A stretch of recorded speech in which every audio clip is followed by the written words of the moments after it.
Certains êtres réagissent mieux que d'autres face à l'adversité.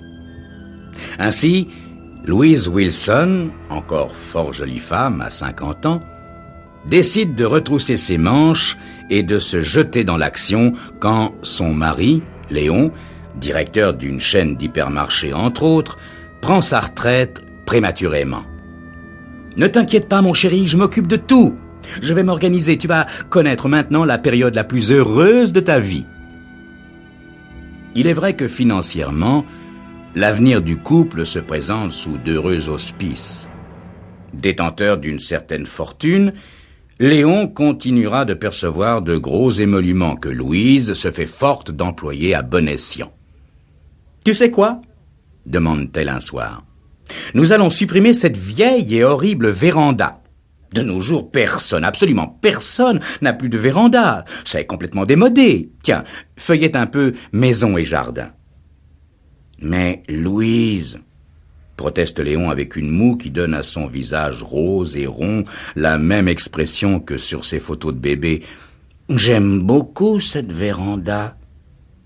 J'y suis très bien pour lire mon journal. »« Sottise !» coupe sa femme. « Tu vas avoir des tas d'endroits beaucoup plus agréables où t'installer pour lire. Des patios, des terrasses, un solarium. Et puis nous allons transformer les fenêtres, changer les papiers peints. Oh mon Dieu, il y a tant à faire, Léon !»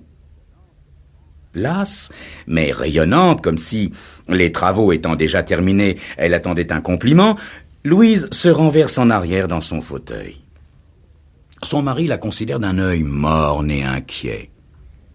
« Tu ne désires pas avoir une jolie maison, Léon ?» poursuit-elle. « Un foyer agréable où passer en paix tes dernières années. Enfin, je veux dire, tes années de retraite. Tu sais que tu es très malade. »« Oui, je le sais bien, » répond Léon tristement. « Et tu sais ce que t'a dit le médecin. Il te faut de la paix et de la tranquillité. » continue Louise d'une voix vibrante. « Imagine des arbres au feuillage ombreux, un bon feu dans une grande cheminée, de la musique en stéréo, ni soucis, ni contrariété. » Oui, Louise, tu as naturellement envie de tout cela, n'est-ce pas, mon chéri? Oui, Louise, préfère répondre Léon pour éviter une discussion dont il ne sortirait pas vainqueur et qu'il fatiguerait. Quand Louise a une idée en tête, le mieux est toujours d'acquiescer. « Je le savais bien !» s'exclame-t-elle alors triomphalement. « Je savais que tu le désirais autant que moi. Nous attaquons les travaux dès la semaine prochaine. »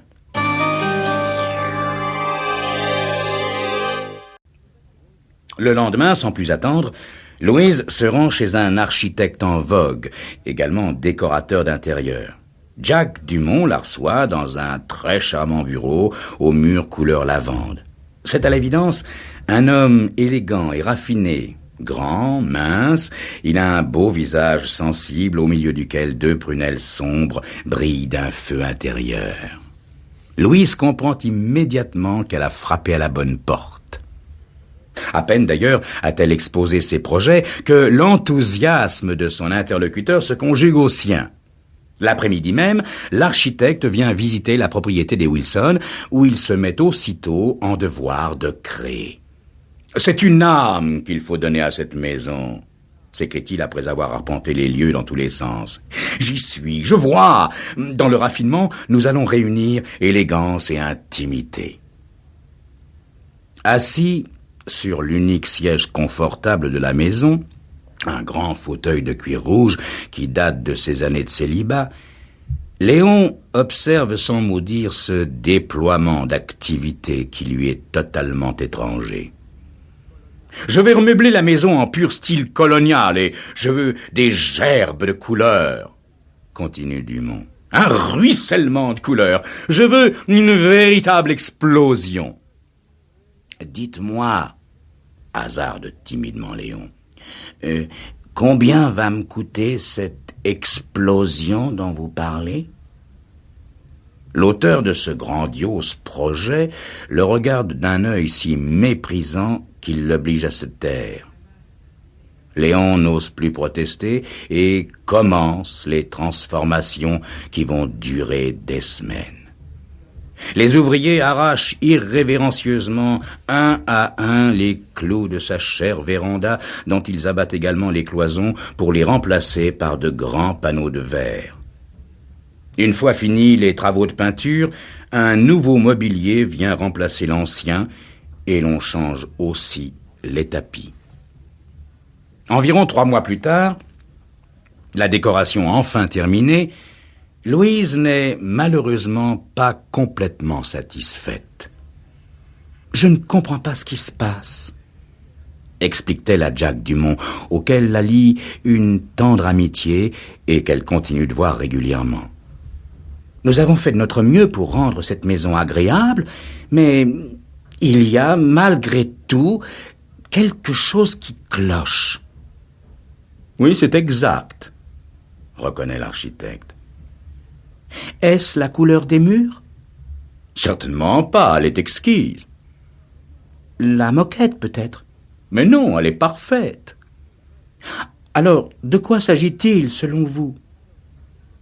D'abord réticent, le décorateur finit par donner son avis. « Dans la chambre, ces vieilles gravures de chasse qui appartiennent à votre mari, elles font un effet positivement atroce sur les murs couleur puce. Dans le fumoir, cette monstrueuse tête d'élan. Et puis, dans le salon, ajoute l'esthète avec un frisson, dans le salon, cet affreux fauteuil rouge. Naturellement, vous avez raison, convient Louise. Léon, malheureusement, est tellement attaché à toutes ces vieilleries. Malgré tout, l'idée fait son chemin. Et le soir, après une scène mémorable, Louise obtient de son mari, qui ne supporte pas la voir pleurer, l'autorisation d'expédier au garde-meuble tous ces objets dont la présence dérange. Hélas, Louise n'est toujours pas satisfaite. « Oh, Jack !» explique-t-elle de nouveau à son confident. « Je sens que je vais devenir folle à essayer de découvrir ce qui ne va pas dans cette maison. »« Allons, allons, ma douce amie, » répond celui-ci d'un ton apaisant, tout en caressant le joli visage qui repose au creux de son épaule. « Comme nous avons fait le maximum, il n'y a forcément qu'une réponse à la question que vous vous posez. »« Laquelle ? » Votre mari, Léon. J'imagine que le problème, c'est lui. « Naturellement !» s'exclame Louise dont le regard s'éclaire. « Ce ne sont ni ses gravures ni son horrible fauteuil rouge. C'est lui qui ne s'intègre pas dans ce cadre.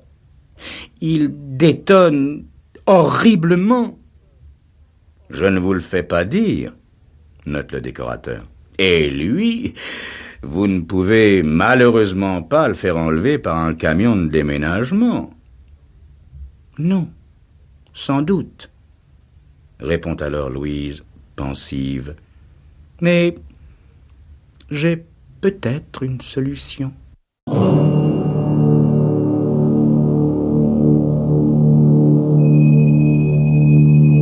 Pauvre Léon. Il a déjà bien souffert dans sa vie. Mais ce n'est rien en comparaison de ce que lui prépare son épouse. Dans un instant, vous comprendrez tout.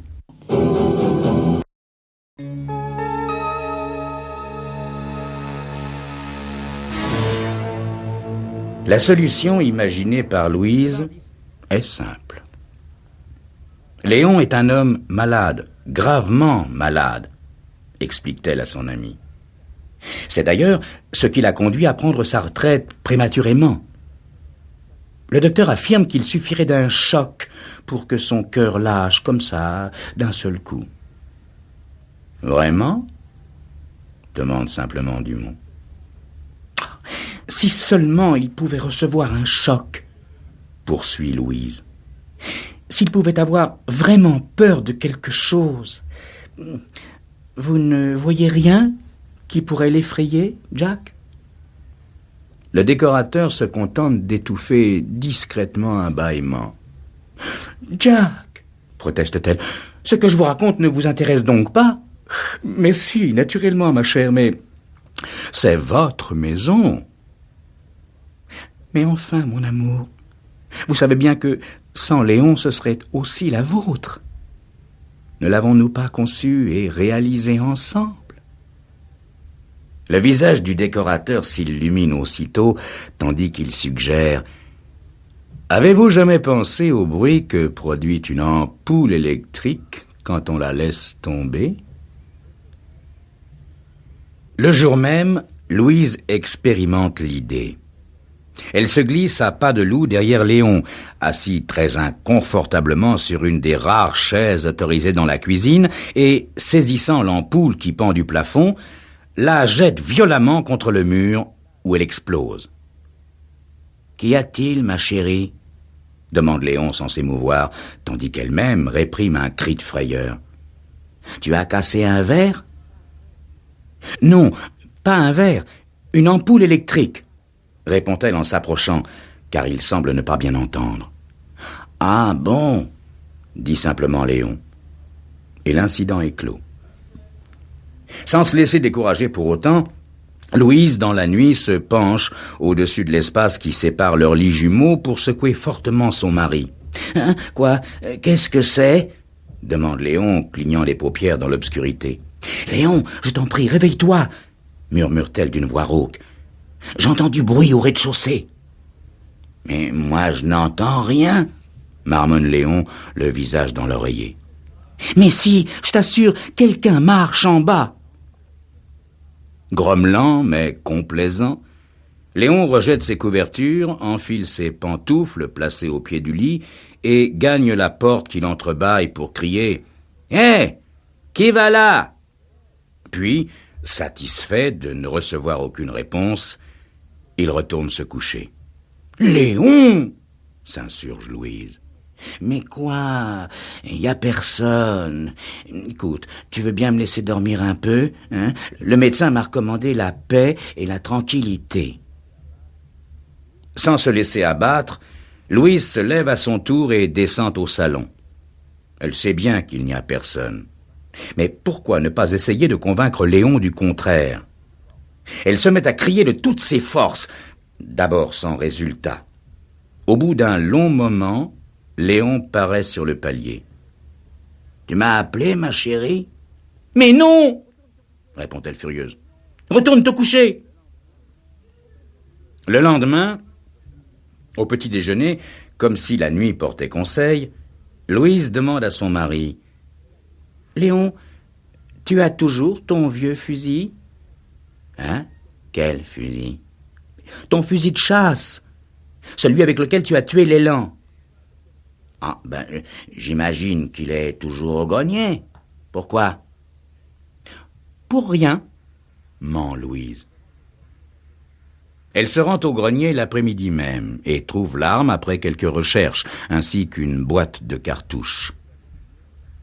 L'ayant déjà manié, elle charge le fusil sans difficulté et, le doigt négligemment posé sur la gâchette, redescend au salon où se repose Léon.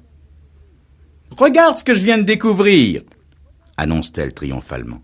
« Pour l'amour de Dieu, Louise, prends garde !»« À quoi ?» demande-t-elle gaiement. « Ce fusil n'est pas chargé !» ajoute-t-elle en pressant sur la détente, non sans avoir pris soin de pointer le canon sur la cheminée, de manière à ce que la balle ne cause aucun dégât. La détonation s'avère plus forte qu'elle ne s'y attendait. Le coup d'ailleurs passe beaucoup plus près du crâne rose de Léon qu'elle ne le souhaitait. Pire encore, l'effet produit n'est pas du tout celui espéré. « Tu n'es pas blessée au moins, ma chérie ?»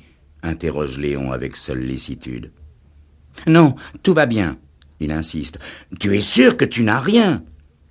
Louise laisse alors éclater sa colère. « Mais pour l'amour du ciel, je manque de te faire sauter la cervelle et c'est de moi que tu t'inquiètes !» « C'est vrai que tu m'as manqué de peu, » reconnaît Léon qui pâlit. « Je crois que je ferais mieux d'aller m'allonger. » Louise, pleine d'espoir, le regarde sortir. Mais, quelques heures plus tard, Léon a retrouvé son entrain. tout est à recommencer. Je ne sais plus quoi inventer. Léon résiste à tous les chocs, confie Louise, désespérée, à Jack Dumont. Il vous est très attaché, ma chère, remarque ce dernier. Oh, pour ça, oui. Peut-être est-ce là votre solution, murmure alors Dumont. Comment? Eh bien, en raison de cet attachement, précisément. Il supporte les chocs sans réaction, mais s'il pensait que vous êtes réellement en danger, ou qu'il vous est arrivé quelque chose... Un de mes amis est mort ainsi, d'un arrêt cardiaque, en découvrant que sa femme s'était suicidée en absorbant des médicaments. Silencieuse un moment, Louise finit par déclarer « Eh bien, moi, je vais me pendre. »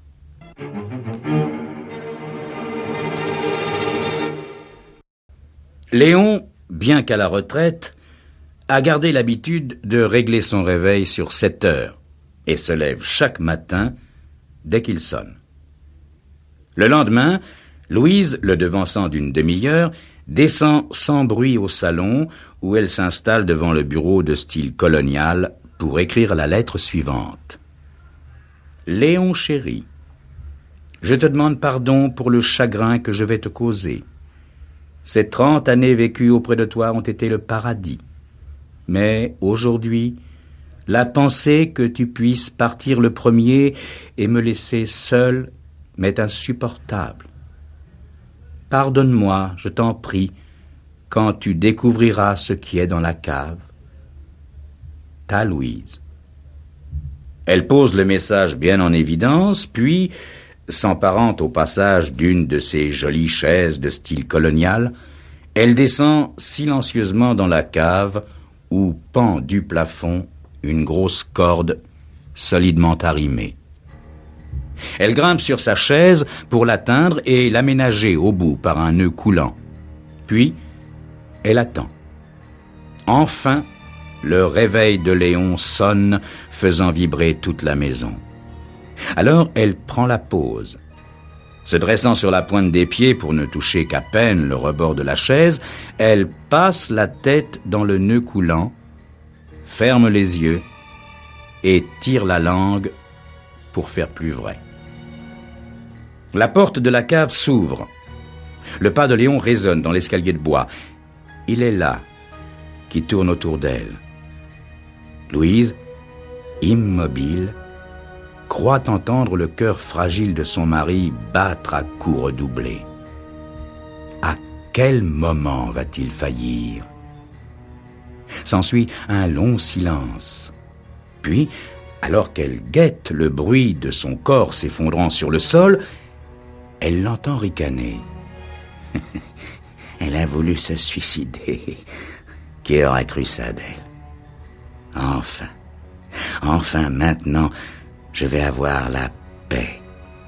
La paix et la tranquillité. Dire qu'elle a pris pour ça une de ses plus belles chaises. Elle m'aurait tué, moi, si j'avais osé faire une chose pareille. Louise hésite. Se moque-t-il d'elle? L'a-t-il deviné? En outre, elle aimerait bien bouger. Elle commence à être ankylosée. Elle peut à peine respirer. Doit-elle rouvrir les yeux, avouer à son mari sa supercherie? Il n'est pas totalement certain que tout soit perdu. Sa jolie chaise, dit encore Léon. Eh bien, voilà ce que j'en fais de sa jolie chaise. Louise entend alors un bruit qu'elle interprète aussitôt. Mais c'est sa dernière pensée. Léon a repoussé la chaise d'un coup de pied brutal. Seule et unique victime de sa propre ruse, Louise pend dans le vide, étranglée. Écartant le stéthoscope de son oreille, le docteur Badminton remarque avec surprise « Oh, c'est extraordinaire, Léon, réellement extraordinaire. Après le terrible malheur qui vous a frappé, on aurait pu craindre que votre état n'empirât, mais je constate au contraire que vous êtes en excellente forme. C'est grâce à vos conseils, docteur, répond Léon qui reboutonne paisiblement sa chemise avant de tapoter affectueusement le bras de son vieux fauteuil de cuir rouge.